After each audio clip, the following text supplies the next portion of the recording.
In this demonstration, I will ensure that you understand the SAML namespaces of WPF. Let's switch to Visual Studio.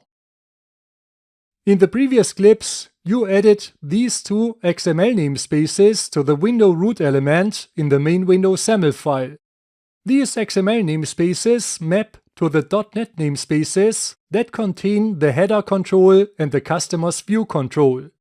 Now in this file, you find several other XML namespaces. Let's look at these. And let's start here with the default namespace, which is the one that does not have a prefix.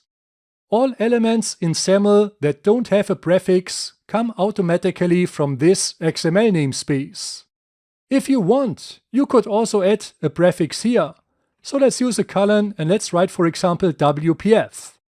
Now when you hover the window element, you can see the type window was not found anymore.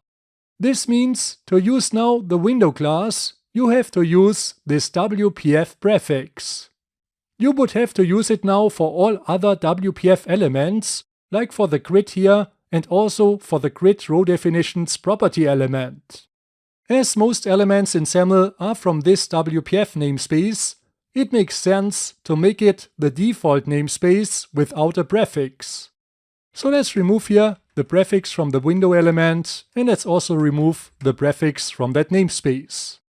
Now when you look at this default namespace, you can see that it looks a bit different than the namespaces that you have defined.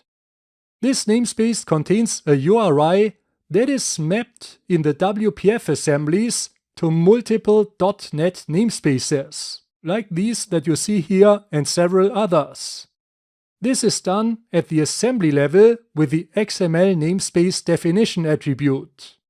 You can add this attribute multiple times to an assembly to map the same XML namespace to multiple .NET namespaces. While you could use any string for the XML namespace with this XML namespace definition attribute, URIs are a best practice. This is because URIs are unique. If you don't work for Microsoft, for example, you would not use Microsoft.com in your namespace. Okay, so this default namespace here is mapped to multiple .NET namespaces. Next, you see here the SAML language namespace that has the X prefix. It defines, for example, the X class attribute that is used here to define the name of the class in the generated file. The SAML language namespace also defines the X name attribute that we use here in the customer's view control. Here it is set to access this grid element from the code behind file.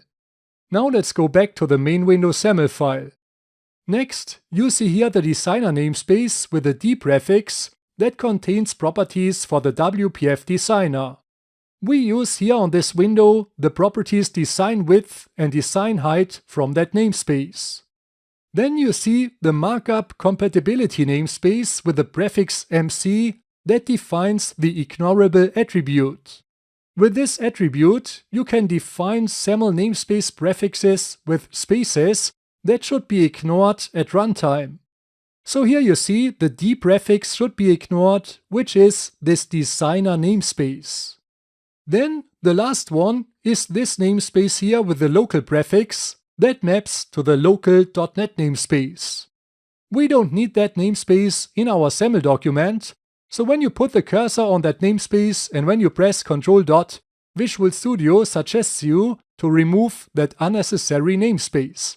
Let's hit enter, and now that namespace with a local prefix is gone. Now you learned a bit about all these namespaces that are by default in a SAML document. Now let's wrap up what you have learned in this module.